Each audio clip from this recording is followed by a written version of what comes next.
تیتر اول امشب: آمریکا راهی شورای امنیت به دنبال بازگرداندن تحریم‌ها علیه ایران. آیا خواسته آمریکا مبنای حقوقی دارد؟ سوال‌های بی‌انتها درباره ماسک‌ها و کارآمدیشان، ورود صنعت مد به بازار جدید تولید ماسک و آیا کامپیوترها هم می‌توانند نژاد پرست باشند؟ بررسی الگوریتم‌های جنجالی تشخیص چهره در بخش زیر ذره‌بین. به تیتر اول خوش آمدید.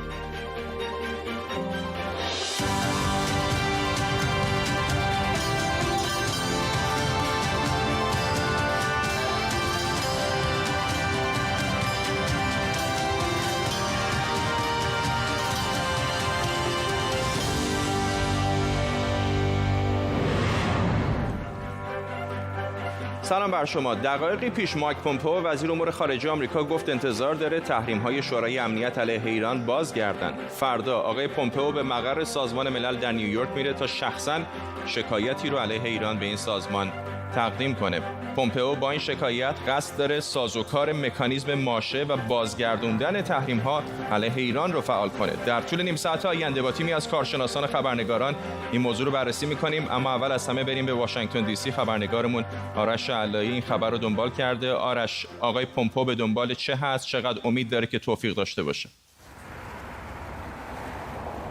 فردا آقای پومپئو همونجوری که شما گفتید قرار سمت نیویورک بره. قبل از اینکه اینجا پشت سر من در کاخ سفید احتمالاً ملاقاتی داشته باشه با نخست وزیر عراق که قراره از کاخ سفید دیدار بکنه.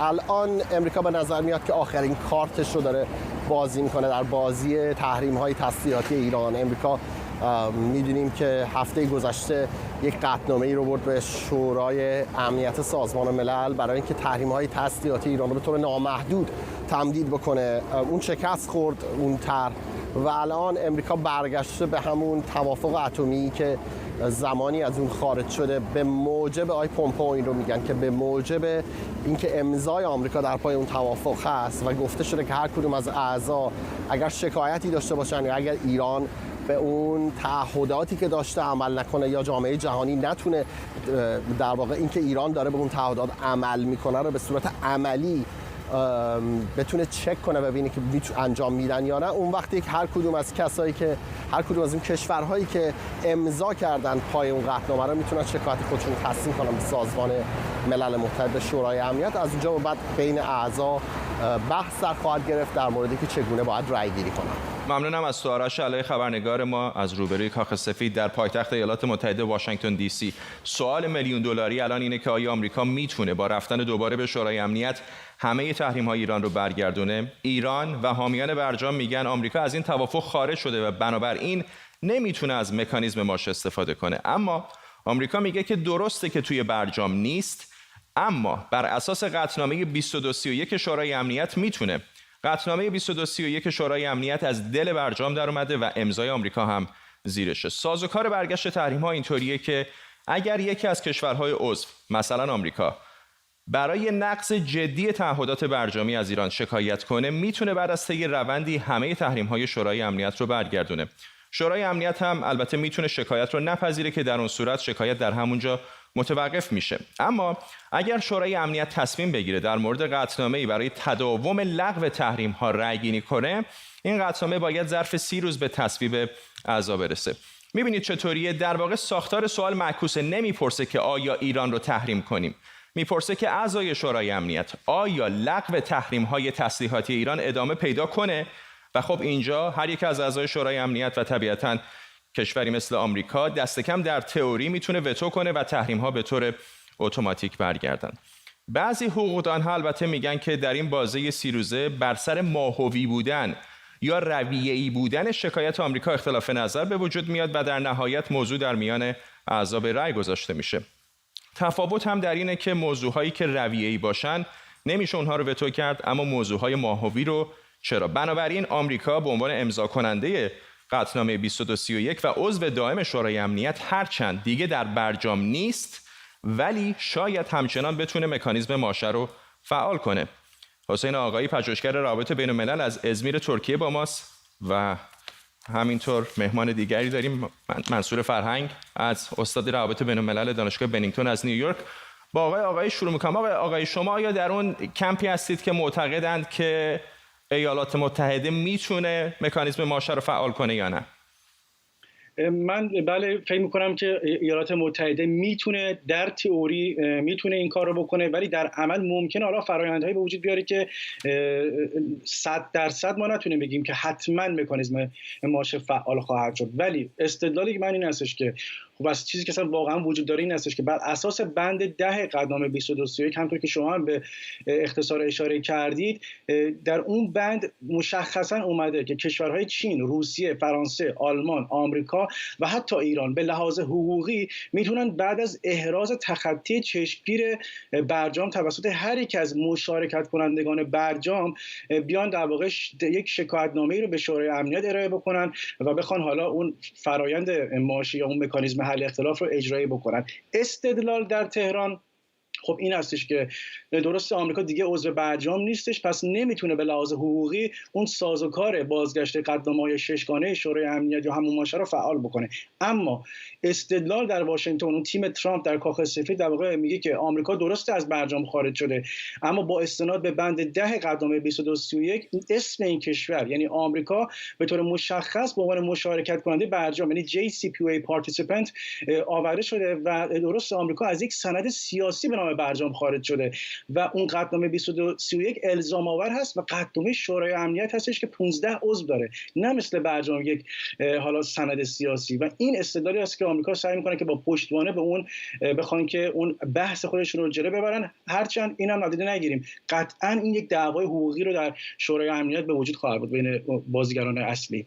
آقای فرهنگ، این بحث به هر حال خیلی جدی است الان بین حقوقدانان، بین کارشناسان. در توییتر فارسی اگر نگاه بکنید کم نیستن کسانی که میگن اصلا آمریکا نمیتونه چنین کاری بکنه و دیگرانی هستن که دلیل خاص خودشونو دارن و میگن آمریکا میتونه. شاید کمتر کسی در بین ایرانی‌ها به اندازه شما تجربه کار در سازمان ملل رو داشته باشه.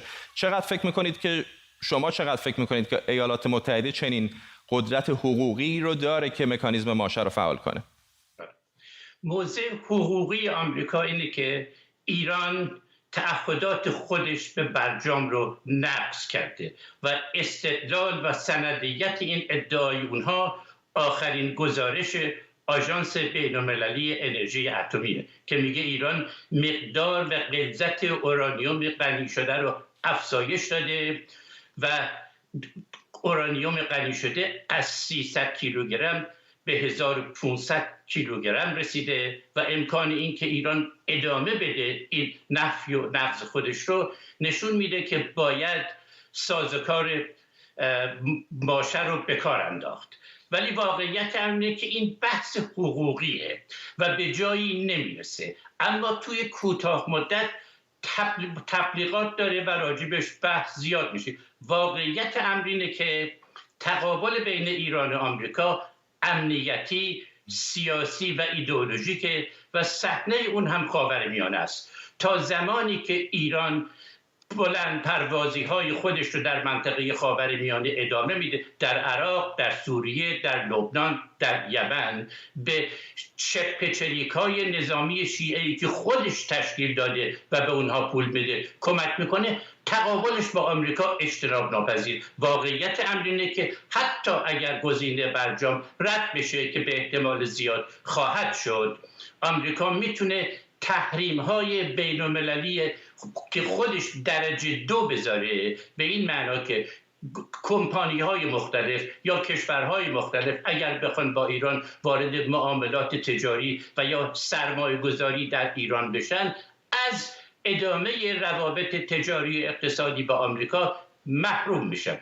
و ما در دنیا، من حتی یک کشور رو هم نمیدونم که بیاد منافع اقتصادی خودش رو فدای حمایت از رژیم ایران بکنه که رژیم ایران هیچ اعتباری در رابطه با احترام به حقوق بین الملل نداره. کشوریه که گروگانگیری دیپلمات‌ها رو میکنه. بنابراین اگر ایران اعتبار و پرستیژ بین المللی داشت، میتونست روی منتقدین و مخالفین موضع آمریکا چه در داخل کشور چه از نظر بین‌المللی تاثیر بذاره، ولی کارنامه سیاه ایران در روابط بین‌المللی این امکان رو به ایران نمیده که بخواد جلوی تلاش آمریکا برای ادامه تحریم‌های اقتصادی رو بگیره. آقای آقایی، به هر صورت به نظر میاد که آقای پومپئو فردا راهی نیویورک هست و دنبال فعال کردن این مکانیزم ماشه. به نظرم میاد حتی اونایی که میگن شدنی هست مشروط هست به کلی وتو و در واقع روندهای حقوقی تا آمریکا بتونه موفق بشه. اگر چنین موفقیتی هم به دست بیاره، فکر میکنید که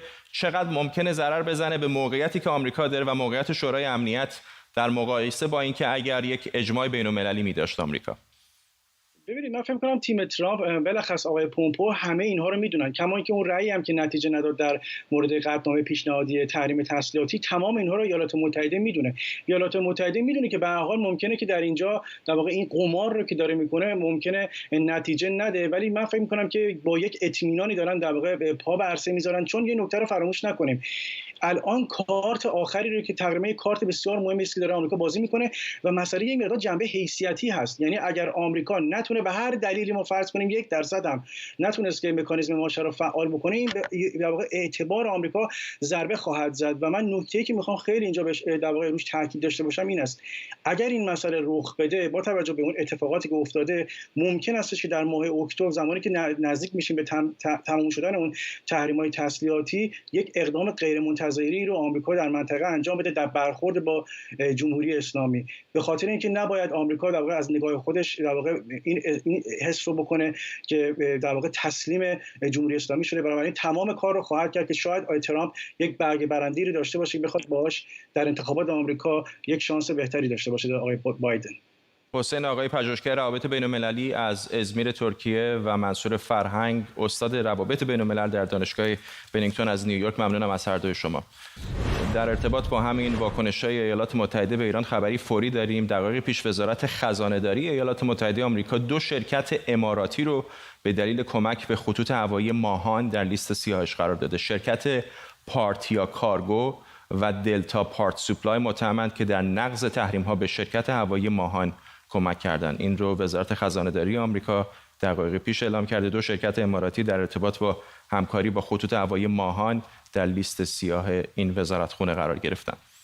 کامپیوترهایی که نژاد پرست از آب در اومدن. تا مدت‌ها فکر می‌کردیم برعکس آدم‌ها کامپیوترها پارتی بازی و تبعیض و پیش داوری نمی‌کنن، اما انگار الگوریتم‌ها هم ما رو اشتباه می‌گیرن، آبرومون رو میبرن یا حتی میتونن بندازنمون تو بازداشتگاه. امشب الگوریتم‌های تشخیص چهره رو زیر ذره بین میبریم تا ببینیم این کامپیوترهای بظاهر بیگناه چه بلایی میتونن سرمون بیارن.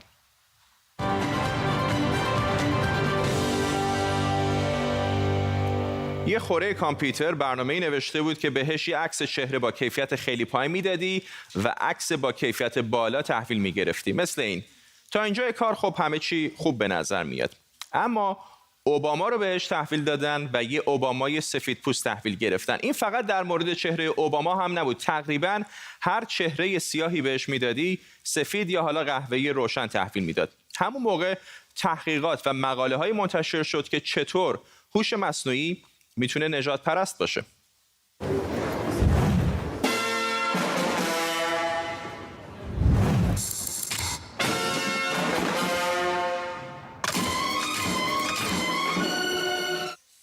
اگر گوشی تلفنتون تشخیص چهره داره و فعالش کردید و خیالتون راحتی که فقط وقتی بهش نگاه میکنید قفلش باز میشه، باید بگم که خیلی هم مطمئن نباشید.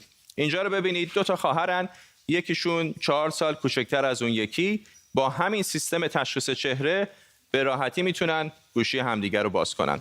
شاید شما با باز شدن گوشیتون با چهره برادر یا خواهرتون مشکلی نداشته باشید، اما اگر این سیستم تشخیص چهره مال دوربین پلیس باشه و شما رو با یه مجرم اشتباه بگیره چی؟ این اتفاق هم اتفاقا افتاده. اینو براتون تعریف میکنم، اما قبل از اون ببینیم الگوریتم تشخیص چهره اصلا چیه.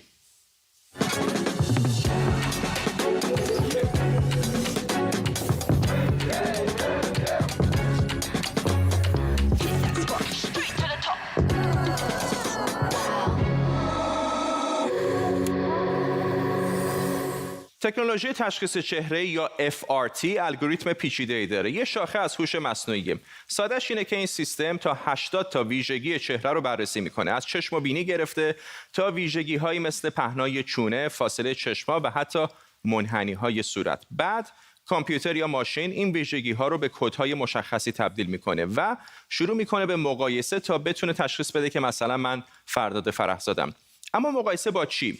نکته اما دقیقاً همینجاست. مقایسه با چهره‌های موجود در بانک اطلاعاتیش. در واقع شما باید به کامپیوتر یه سری داده بدید تا ماشین خودش از خودش یاد بگیره. مثل یه بچه‌ای که کم کم گربه رو مثلا از سگ تشخیص میده. یهو اون آقا جلو اومد و گفت باید از مغازه بری بیرون. مدیر مغازه بود. اول فکر کردم داره شوخی میکنه. گفتم برای چی باید بیرون برم؟ گفت چون تو دزدی. گفتم دزد؟ وسایلا رو گذاشتم تو سبد که پولشو پرداخت کنم. چرا میگی دزد؟ تو همین کلیپی که دیدید سیستم تشخیص چهره اون مغازه چهره این آقا رو با یه دزد که سال 2013 از یه مغازه دیگه دزدی کرده بود اشتباه گرفته بود. اون روزی که این اتفاق افتاد همسایه‌های من تو مغازه بودن. میدونی من یه پسر 13 ساله دارم. دوست بچه من با پدر و مادرشون تو مغازه بودن. جلو اونا دزد شدم. حس بدی بود.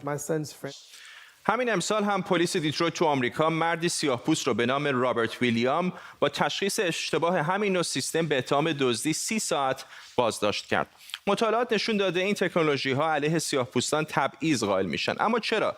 عکس اوباما یادتونه تعداد چهره سفیدپوستی که به ماشین داده شده به مراتب بیشتر از سیاه‌پوستا بوده. مثل اینکه شما به بچه‌تون فقط آدم‌های سفید رو نشون بدید. برای همین موقع تبدیل اون رو سفیدپوست کرد. مورد دوم اون دوتا سیاه‌پوستی که بهشون گفتن دزدید. ماشین یا همون سیستم تشخیص چهره داده‌هاش رو از بانک اطلاعاتی پلیس دیترویت گرفته. یعنی ماشین از روی اون بانک اطلاعاتی درس گرفته بود. خب دست کم یکی از دلایل روشنه. به احتمال زیاد سیاها توی دیترویت بیشتر دستگیر میشن. یا اینکه چون چهره سفیدپوستا بیشتر به ماشین داده شده، اشتباه تو تشخیص چهره سفیدپوستا خیلی کمتره. As a result of facial recognition misidentification, and then use that as justification to search you.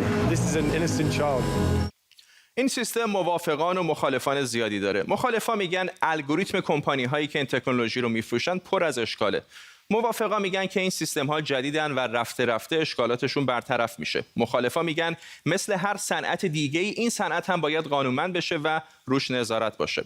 مخالفا یه اعتراض مهم دیگه هم دارن، آزادی های مدنی. موافقا میگن این تکنولوژی ها امنیت رو تامین میکنن، اما مخالفا اعتقاد دارن این تکنولوژی نه تنها نقض حریم خصوصیه بلکه در نهایت موجب کنترل بیشتر جامعه میشه. یه مثال این که تا 2 سال پیش 170 میلیون دوربین توی چین بوده. این قراره تا سال دیگه به 570 میلیون برسه. شاید حتی جورج اورول تو رمان 1984 هم فکر همچین حجمی از نظارت دولت روی مردم رو نمی‌کرد. آیا با دونستن چنین چیزی رفتار شما عوض نمیشه؟ خیلی از ما خلافای کوچکی هر روز انجام میدیم. ممکنه تو ایران مشروب بخوریم یا اینجا توی بریتانیا علف بکشیم یا توی تظاهرات شرکت کنیم. دنیا چطور خواهد بود اگر هرگز نتونیم دست از پا خطا کنیم؟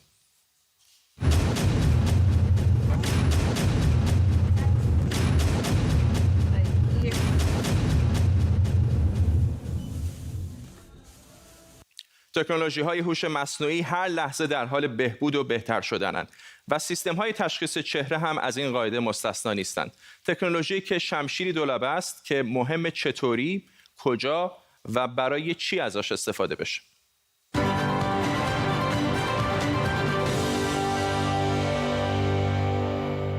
حالا در این دوره کرونا تشخیص چهره با ماسک برای کامپیوترها سخت‌تر هم شده. حدود 7 ماه الان از همه‌گیری ویروس کرونا گذشته، ویروسی که زندگی همه ما رو دستخوش تغییر کرده و حالا با این همراه شده، ماسکی که باید همه جا بزنیم. سازمان بهداشت جهانی توصیه کرده که باید همه جا وقتی بیرون از خونه و به خصوص در محیط‌های سربسته هستیم ماسک بزنیم. در بعضی از کشورها هم ماسک زدن در اماکن عمومی اجباریه. توی ایران همین امروز سخنگوی وزارت بهداشت گفته به کسانی که ماسک نمیزنن خدمات اداری داده نمیشه. اما اولین سوالی که برای خیلی‌ها پیش میاد اینه که چه جور ماسکی؟ خب اینا چند جور ماسکی هستن که شما این طرف و اون طرف حتما زیاد دیدید، ولی سازمان بهداشت جهانی میگه ماسک باید این خصوصیات رو داشته باشه. چند لایه باشه، باهاش بشه راحت نفس کشید و مهمتر از همه بتونه جلوی ویروس رو بگیره، مثل ماسکای N95 یا N95. خب حالا چطوری ماسک بزنیم؟ طبیعتا اینجوری شبیه این آقا که نه، شبیه این خانم البته خوبه بد نیست. اگرم با کسی کمتر از 1 متر فاصله دارید، ماسک رو نباید در بیارید. ماسک رو نباید زیر چونه بکشید یا بهش دست بزنید. ماسکی که شلوول باشه طبیعتا هیچ فایده‌ای هم نداره. دکتر مازیار صدری فوق تخصص مراقبت‌های ویژه اینجا با ماست. آقای دکتر صدری، بالاخره ما کدوم یکی از این ماسک‌ها رو بزنیم کفایت میکنه؟ آیا همین دستمالی که به طور عادی خیلی دور صورتشون میپیچن کافیه، یا از این ماسک‌های جراحی که کم و بیش اکثرا دارن از این استفاده میکنن، یا اون ماسک‌های پیچیده‌تری که میبینم شما با خودتون آوردید؟ بله، من اینا رو نشون میدم. اون که فرمودید این همین ماسک سلایه معمولی جراحی هست که استفاده میشه در خیلی جاها. این ماسک کره‌ای KN95 هستش که مشابه ماسک آمریکایی N95 هست و مشابه اروپایی اون کد FFP2 داره. این هستش که اینا بسته به اینکه در چه کشوری قرار گرفتیم ما کدینگ مختلفی دارن و بر اون اساس اسمای مختلفی دارن. در مورد اینکه چه ماسکی چه کسی استفاده بکنه، من اول خیلی خلاصه بگم که بعضیا هیچ تردیدی نیست که ماسک موثر هست. اگر بخوایم مبنای علمی اون رو بررسی بکنیم، برمیگرده به اینکه مقداری از ویروس که وارد بدن شخص میشه رو این ماسک کاهش میده. بسیار بسیار ثابت شده است که اگر ما بتونیم مقدار ویروس وارد شده رو به بدن کاهش بدیم، میتونیم به مرور نسبت به ویروس ایمن بشیم و در ضمن حتی نشون داده شده که چنانچه ما بیماری رو بگیریم به صورت خفیفتری میگیریم. یه مطالعه خیلی اخیری چاپ شده در جورنال اینفکشن دیزیز تقریبا 1 ماه خورده قبل که حتی این اومدن خوچای هندی رو بهشون ویروس رو تلقیح کردن به طور مستقیم و دیدن که وقتی که ماسک معمولی حتی داشتند، مقدار ابتلا از 66% به 25% کاهش پیدا کرده و خوچهای هندی که بیماری رو گرفتند حتی نشون داده شده که از نظر بالینی سیر بهتری داشتند و تعداد ویروس در ترشحات تنفسیشون بسیار بسیار کمتر بوده. این هستش که من چون میدونم وقت محدود هست میخوام خیلی خلاصه عرض بکنم. میدونیم که ماسکای N95 یا مشابهات اون که 95 یا اون 95 خودمون معنیش این هستش که 95% ذرات معلق رو این ماسک جذب میکنه. اینها خب چیزی نیستش که برای افراد معمول خیلی در دسترس باشه، به خصوص در ایران، و من فکر نمی کنم مثلا لازم هم باشه. پس یه دستمال عادی هم تا حدودی بالاخره کفایت بله میکنه. من فکر می‌کنم همین ماسک‌های معمولی یا یک دستمال باعث میشه که مقدار مختصری ویروس وارد بدن افراد بشه و به مرور مثل واکسن عمل بکنه. ماسک‌های مثل N95 یا ماسک‌های مشابه رو من توصیه می‌کنم برای کسایی که بیماری‌های زمینی شدید دارن، مثل کسانی که شیمی درمانی میشن یا پیوند اعضا داشتن و یا پرسنل درمانی که با مقدار بسیار بسیار بالای ویروس در تماس هست. ممنونم از شما دکتر مازیار صدری اینجا در استودیو با ما. سپاسگزارم. این حالا که بحث ماسک شد، ماسک بخشی از پوشش ما هم شده. علاوه بر شوهای مد و مدل هایی که حالا مثل اینجا تو کوبا توی مراسم مختلف ظاهر میشن، پای صنعت مد هم به ماجرای ماسک باز شده و رونق زیادی هم گرفته. فروش ماسک الان یکی از پرسودترین کارها توی دنیای مد و پوشاکه و حالا دیگه از آدیداس گرفته تا بیژن دارن ماسک درست میکنن. شرکت‌های بزرگ پوشاک و طراحان مد هم دست به کار شدن و انواع و اقسام ماسک‌های مختلف و البته با قیمت‌های گاه عجیب و غریب روانه بازار کردن تا کسانی که دنبال برندهای مشهور هستن یه وقت بدون ماسک نمونن. البته یه سری ماسک‌های دستساز و هنری هم هست که هنرمندان و طراحان مد مستقل توی خونه‌هاشون درست میکنن و گاهی هم با شعارها و المان‌های فرهنگی و سیاسی و اجتماعی همراه، مثل این هنرمند فلسطینی. نیما بهنود مدیر هنری نیمانی از نیویورک با ماست. آقای بهنود، میدونم که شما هم در نیمانی دارید یک سری ماسکایی درست میکنید، ولی قبل از اینکه در مورد ماسک بپرسم ازتون، میخوام بپرسم که کلا این تاثیر کرونا روی صنعت مد چه بوده؟ تاثیر کرونا که خب مثل همه صنایع دیگه تاثیر خیلی زیادی داشته، ولی اتفاقی که تو صنعت مد افتاد که شاید بشه به عنوان یه اتفاق مثبت هم ازش یاد کرد اینه که یک کلکسیون توی فصل از بین رفت، یا حداقل یک کلکسیون، یعنی کلکسیون پاییزی برای بیشتر برندها توی صنعت مد از بین رفت و اتفاقی که افتاد این بودش که خب توی اون 3-4 ماه اول باید آمادگی ارائه به بازار برای فصل پاییز می بود و وقتی اون از بین رفت سرعت مد میاد پایین به خاطر از بین رفتن یک فصل. بنابراین چیزهایی که ما داریم به سرعت قبلی دیگه دموده نمیشه. حالا در واقع خریدار یه فرصتی پیدا میکنه یه نفسی بکشه و نگران دموده شدن لباساش نباشه. قبل از کرونا یه چیز کوتاه بگم، کامپانیای فست فشن در واقع این سرعت و بی‌نهایت برده بودن بالا و داشتن یه ضرر اساسی به محیط زیست می‌زدن و اسراف‌های خیلی عجیبی به وجود می‌آمد. الان تقریبا همه اونا از بین رفته و سرعت اومده پایین و من شخصا به عنوان یه چیز مثبت ازش یاد می‌کنم برای صنعت مد. و خیلی کوتاه اگر بگید چقدر درخواستا برای ماسک‌ها با ظاهرهای مختلف زیاد شده؟ از همون زمانی که سازمان بهداشت جهانی اعلام کرد که کمبود ماسک پزشکی وجود داره، تمام صنایع برندهای مد شروع کردن ماسک دیزاین کردن. الان در واقع خیلی تمام فکتوری هایی که قبلا لباس درست میکردن قسمت عمده دوخت لباسشون رو گذاشتن کنار و دارن ماسک تولید میکنن. ممنونم از شما. نیما بهنود، طراح مد از نیویورک با ما. و به این ترتیب میرسیم به پایان تیتر اول امشب. تا شنبه وقت بخیر و بدرود.